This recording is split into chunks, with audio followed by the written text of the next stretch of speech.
Ang pagpupunyagi ay pagtitiyaga na maabot o makukuha ang iyong layunin o mithiin sa buhay.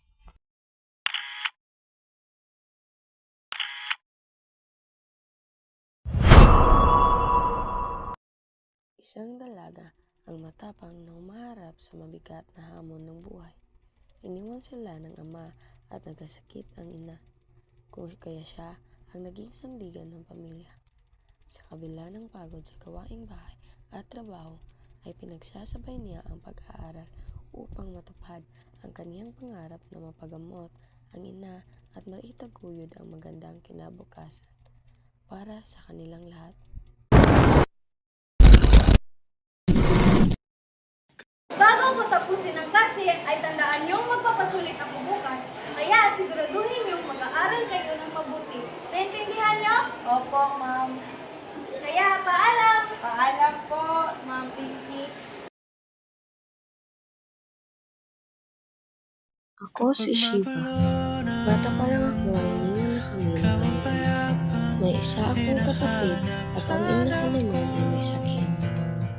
Kaya ito ako ngayon. Ako ang inaasahan kung buhay sa aking pamilya. Ito ang kwento ko. Kung saan ay sa lahat ng aking pinagdaanan na pagsubok ay pinili kong pagtiyagaan ang aking pag-aaral upang makamit ang mithiin sa buhay na umasenso.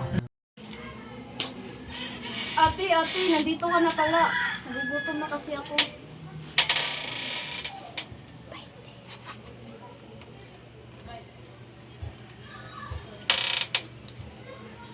Ito, bumili ka ng makakain mo. Sige po, ate. Salamat.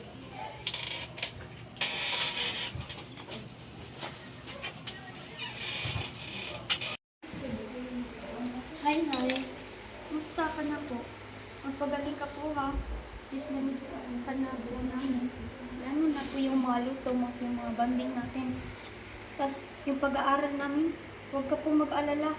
Pinabutihan po namin yun ni Aki para sa kinabukasan namin at para sa pagpapagamot niyo po. Magpahinga ka po, ha? Ate, nakabili na ako ng pagkain.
Tao po!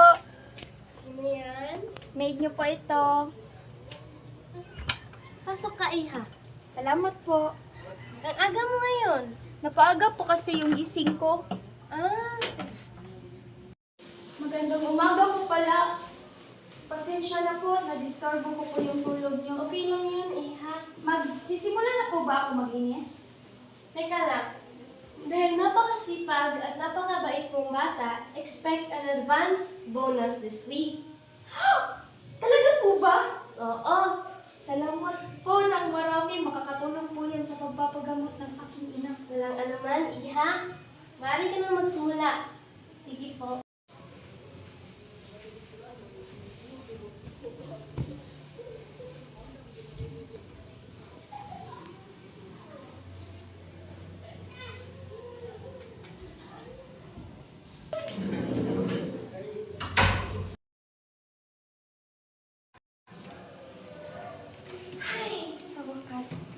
Tapos na rin. Tapos ka na, Iha? Opo. Kakatapos lang po. Maupo ka at magluluto ako ng pang-umagahan. Hindi na po. Alas 8 na rin po kasi. May klase pa po ako. Anong oras ba yung klase mo? Alas 10 po sa umaga. Ngunit uuwi pa po ako upang magluto ng pangumagahan ng kapatid ko at ng inay ko. Sige. Mag-ingat ka pauwi, Iha. Sige po, salamat. Paalam. Salamat po, paalam. Salamat din, Iha.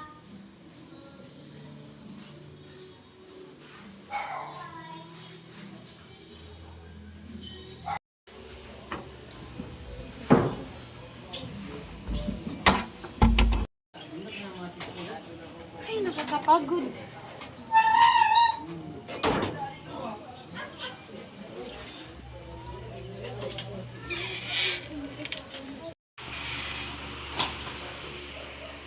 Ate, nakarating ka na pala. Tapos ka na bang kumain? Oo, nakapagluto na ako. Sige, magbibihis na ako para sa pagpunta ko ng paaralan. Sige.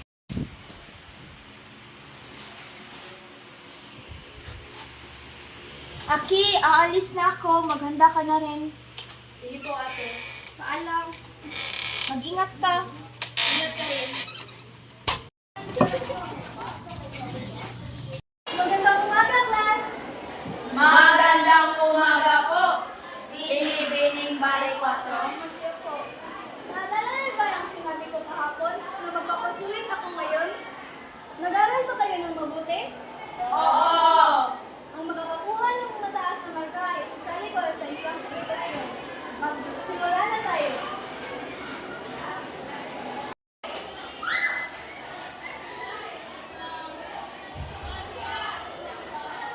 Class, tapos na ba kayo? Oo! Sige, magpalitan na kayo ng papel niyo. At mag-orso na kayo. Of 2, number 2, hypotenuse, number 3, SSS, number 4, SAS. Tapos na tayo sa pagwawasto. Sino ang nakakuha ng patating marka? Ma'am, si Shiba po. Perfect po siya. Meron ba bang iba dyan? Magaling! Bigyan ng 3 bagsak. At dahil dyan, Chiba, dahil ikaw ay nakakuha ng malaking marka, isasali kita sa isang kompetisyon. Huwag kang tumingin ng ganyan sa akin. Huwag mo akong kulitin. Huwag mo akong tanungin.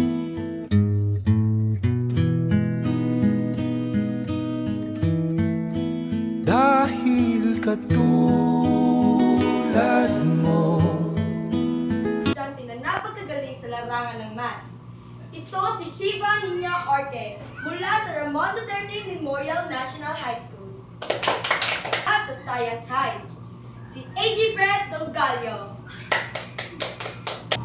5 plus 8 times 10 minus 12 plus 20 is equals to A.J. 3. Your answer is correct. Times 3 is equals to Shiba. Magaling.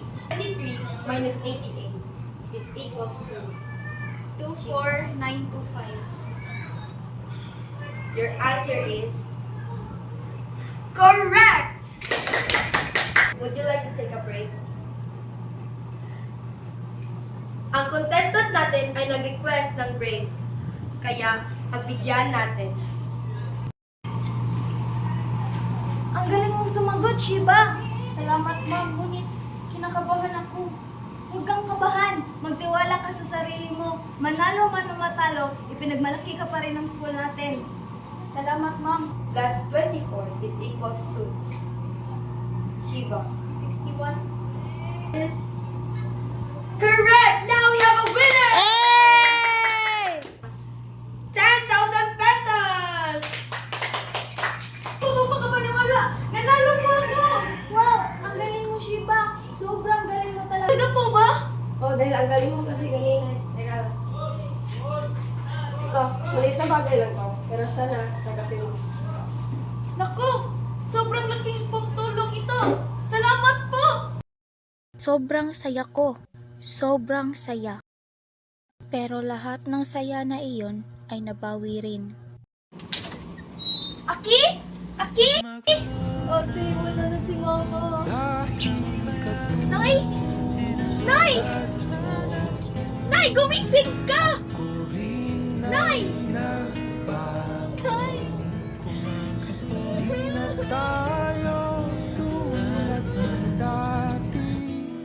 Pero sa kanyang pagpupunyagi, siya ay napagod. Sabay na dun ang pagkamatay ng kanyang ina.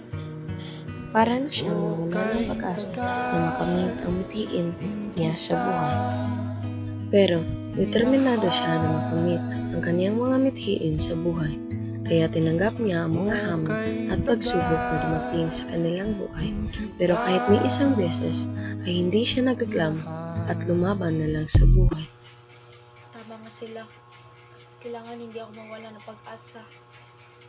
At kailangan na kumayod ako para sa kapatid ko.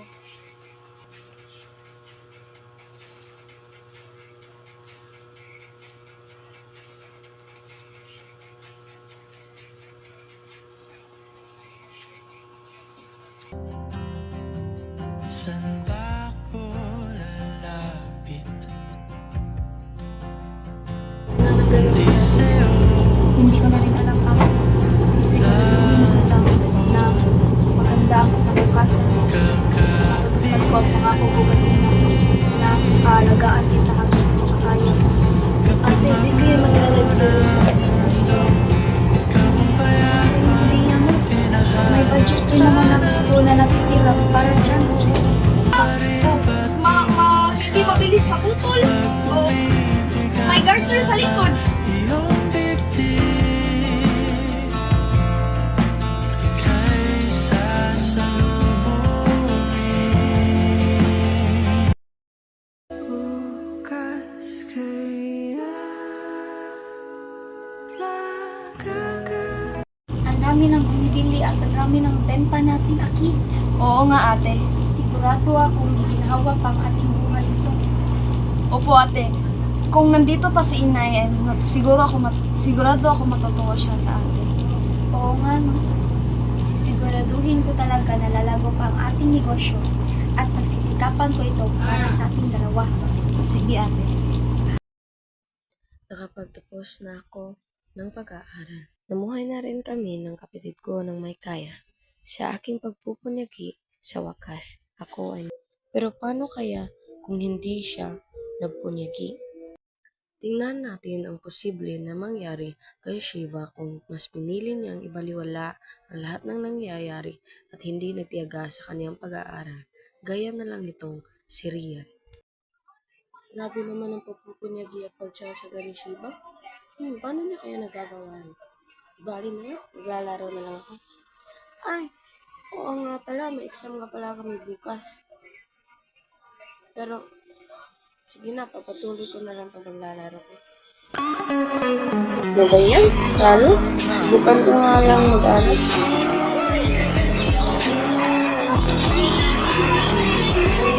Hirap naman ito, hindi ko maintindihan. Wag na nga lang. Lang ako ulit, bahala na. Tulog na rin ako ngayon.